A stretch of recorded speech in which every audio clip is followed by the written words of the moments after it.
Hello dear students and pharmacist, welcome to my YouTube channel pharmaco studio.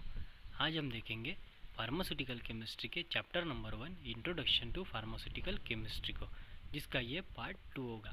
इस lecture का part 1 हम already discuss कर चुके हैं, जिसकी लिंक आपको इसी वीडियो के डिस्क्रिप्शन बॉक्स में मिल जाएगी। इस वीडियो में हमें क्या क्या डिस्कस करना है: sources and types of errors, accuracy, precision और सिग्निफिकेंट फिगर्स। सबसे पहले हम डिस्कस करेंगे एरर्स। फार्मास्यूटिकल केमिस्ट्री में एरर क्या होते हैं ये हम डिस्कस करेंगे। अब एरर क्या है? It is a difference between a computed और measured value and the accepted true value और थ्योरेटिकली करेक्ट वैल्यू। मतलब एरर क्या है? ये डिफरेंस बिटवीन किसका डिफरेंस है?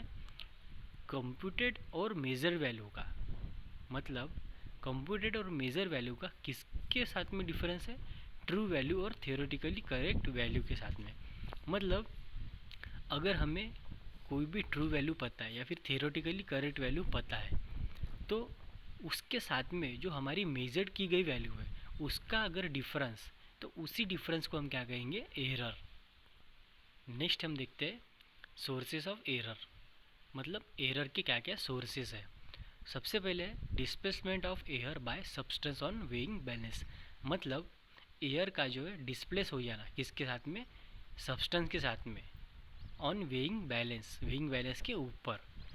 मतलब एयर के साथ में जो है सब्सटेंस का अदला बदली हो जाना, यही एक मुख्य कारण है एरर का। Next adherence of dust particle with balance. मतलब अडेयर हो जाना मतलब डस्ट पार्टिकल जो है हमारे बैलेंस के ऊपर चिपक जाना। Next fluctuation of balance due to air. मतलब बैलेंस में फ्लक्चुएशन आना किसकी वजह से? एयर की वजह से। Next sometimes standard weight have errors. मतलब कभी कभी जो है हमारे स्टैंडर्ड वेट जो होते हैं उसमें भी एरर आ सकता है या फिर उसमें मैन्युफैक्चरिंग डिफेक्ट हो सकता है। Next friction in the moving particle disturb the equilibrium of scale.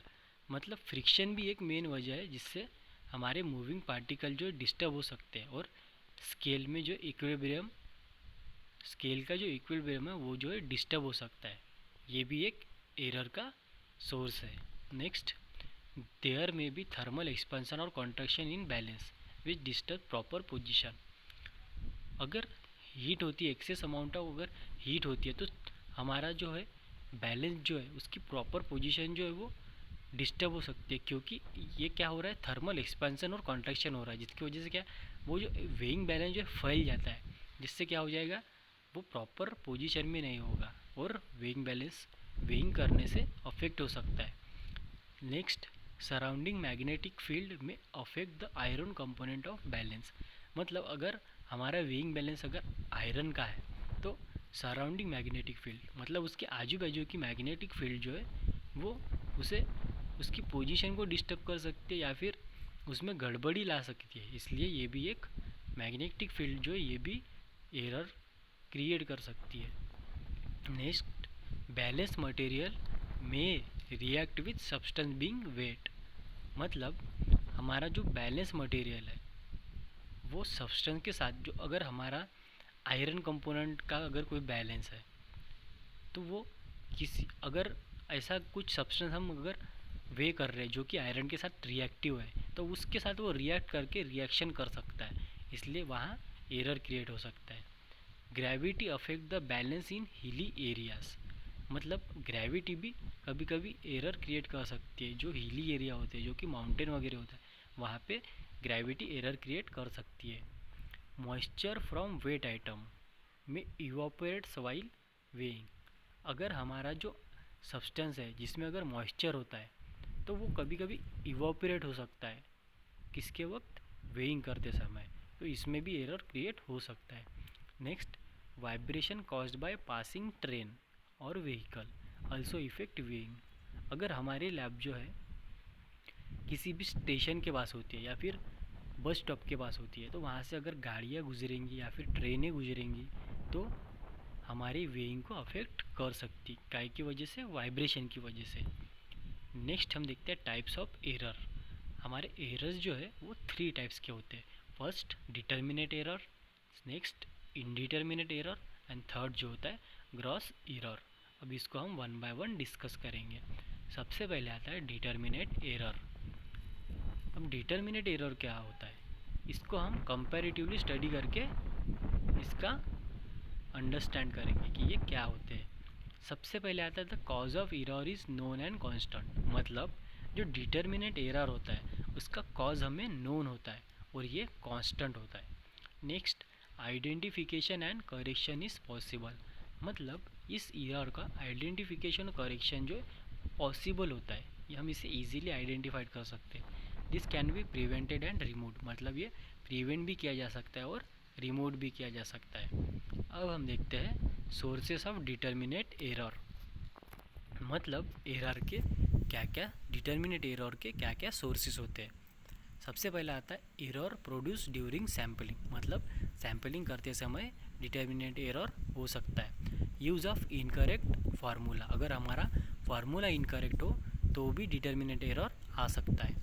Wrong analytical method is use to calculate the true value. अगर हम रॉन्ग एनालिटिकल मेथड अगर यूज़ करते हैं कैलकुलेट ट्रू वैल्यू को कैलकुलेट करने के लिए तो भी डिटर्मिनेट एरर कॉज हो सकता है। Due to weighing wrong amount of sample. अगर हमारा सैम्पल ही रॉन्ग वे से हम वे कर रहे हैं तो भी डिटर्मिनेट एरर आ सकता है। अगर सेंसर नॉट एडजस्ट प्रॉपरली, अगर सेंसर को हम प्रॉपरली एडजस्ट नहीं करते हैं तो भी हमारा डिटर्मिनेट एरर हो सकता है। नेक्स्ट हम देखते हैं indeterminate errors.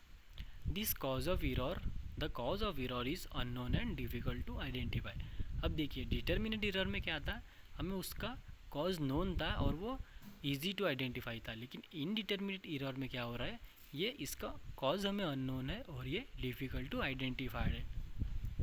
Next this error can be prevented and removed. मतलब ये प्रिवेंट भी नहीं किया जा सकता और रिमूव भी नहीं किया जा सकता है। मतलब ये डिटर्मिनेट एरर जो तो हमने इसके पहले स्टडी किया था उसके ये अपोजिट है। तो इस तरीके से कंपैरेटिवली स्टडी करते हैं तो मैं बार बार यही कहता हूँ कि कंपैरेटिवली स्टडी करने से हमें जल्दी से जल्दी लर्न हो जाता है। This error is only minimized by repeating experiment many times and then take the mean value of reading. मतलब ये एरर जो है इसे हम प्रिवेंट तो नहीं कर सकते, रिमूव तो नहीं कर सकते, लेकिन हम इसे कम कर सकते हैं। कैसे? अगर हम हमारे एक्सपेरिमेंट को बार बार परफॉर्म करते हैं और उसकी मीन वैल्यू को रीडिंग जो है उसका रीडिंग का जो है मीन निकाल दें तो इसको कम किया जा सकता है। अब देखते हैं sources of indeterminate error. Presence of bubble in burette.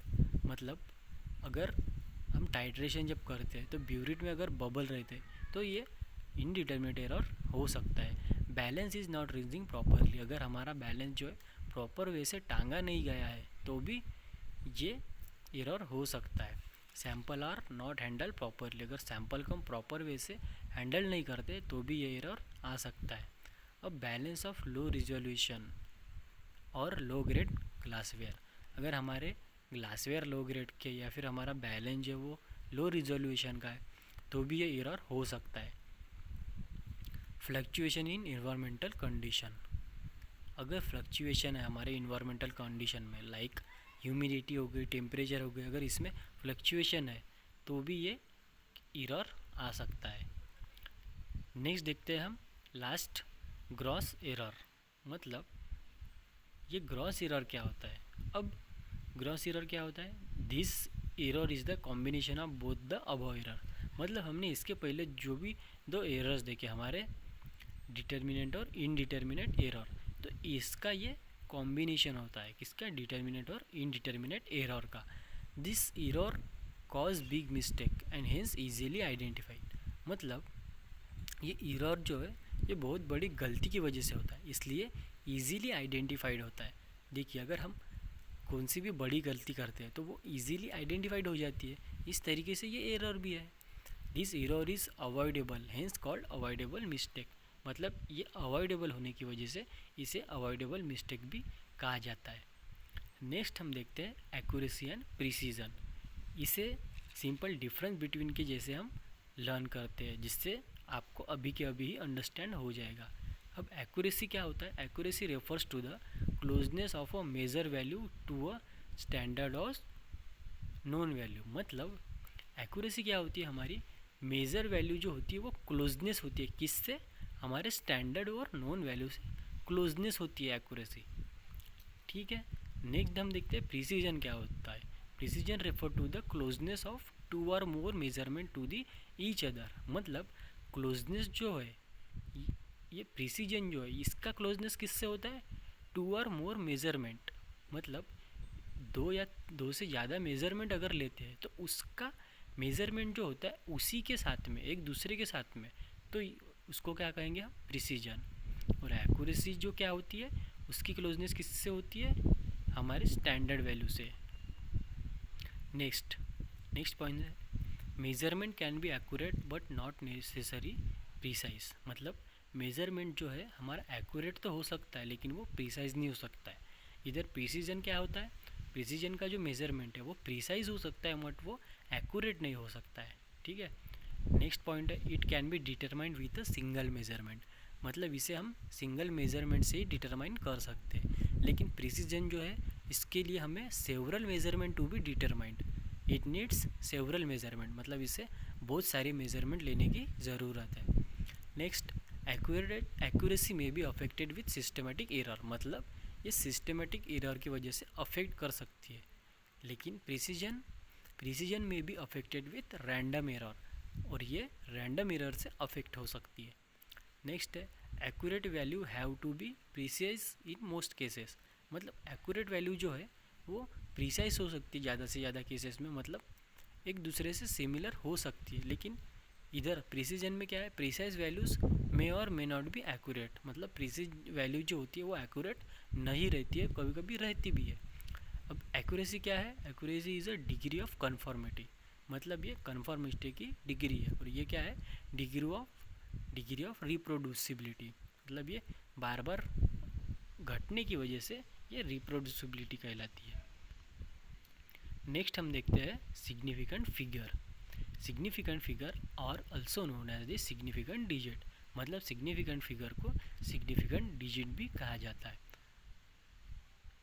Significant figures of a number in positional notation are digits in the number that are reliable and absolutely necessary to indicate the quantity of something। अब ये significant figure क्या है, significant figure जो है वो indicate करता है क्या, कोई भी क्वांटिटी या फिर कुछ भी चीज़ हो जो कि हमें फार्मास्यूटिकल केमिस्ट्री में लगती है, जिसको क्वांटिटी को जो इंडिकेट करता है उसी को क्या कहते हैं हम, सिग्निफिकेंट फिगर। आइए हम इसे एक एग्जांपल से समझते हैं। अब यहाँ वैल्यू है 0.00500830। इसमें देखिए ये जो फर्स्ट थ्री जो है, ये फर्स्ट थ्री ज़ीरोज़ जो है, जो कि मैंने ये फर्स्ट थ्री ज़ीरो जो है ये ब्लैक कलर किया गया है इनको। ठीक है, ये 5 जो है ये रेड किया गया है, ये 0 अगेन ग्रीन, ये रेड अगेन, ये ब्लू। अब ये इनको कलर क्यों दिया गया है, अब देखिए ये 3 ज़ीरोज़ जो है ये कहाँ आते हैं, ये फर्स्ट मतलब ये लीडिंग, ये लीड कर रहे हैं इस वैल्यू को, ये जो भी ये वैल्यू है इसको लीड कर रहे हैं। फिर उसके बाद में क्या आ गया, ये 5 आ गया है, उसके बाद में 0, फिर 8 3, फिर 0। मतलब ये 5 8 3, मतलब ये जो रेड कलर जो भी दिया गया है ये क्या हो गए हमारे नॉन ज़ीरो, क्योंकि इनमें 5 में भी 0 नहीं है, 8 में भी 0 नहीं है, 3 में भी 0 नहीं है, तो ये क्या हो गए नॉन ज़ीरो डिजिट। तो इसे हम क्या कहेंगे, नॉन ज़ीरो डिजिट। साथ ही में ये 5 8 3 के फ्रंट में जो है ये 3 0 है, ये क्या है फ्रंट में, इसकी वजह से इसे क्या कहेंगे हम, लीडिंग ज़ीरो।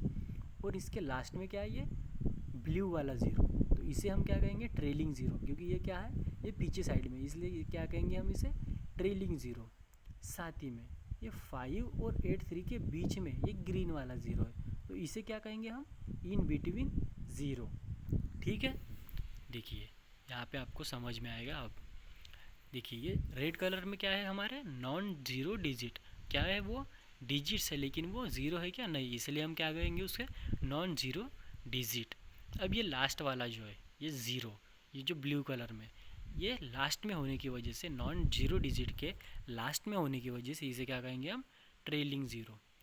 और इधर फ्रंट में जो ब्लैक कलर्स में है वो क्या हो गए हमारे, लीडिंग ज़ीरो, क्योंकि वो कहाँ है, फ्रंट में है, जो हमारे नॉन ज़ीरो डिजिट के फ्रंट में होने की वजह से हम उसे क्या कहेंगे, लीडिंग ज़ीरो। और जो बीच में जो है, इन नॉन ज़ीरो डिजिट के बीच में है ग्रीन वाला ज़ीरो, इसे क्या कहेंगे हम, in between zeros. I hope मेरा ये वीडियो लेक्चर आपको समझ में आया होगा। Thank you for watching my YouTube channel and press the bell icon and subscribe my YouTube channel.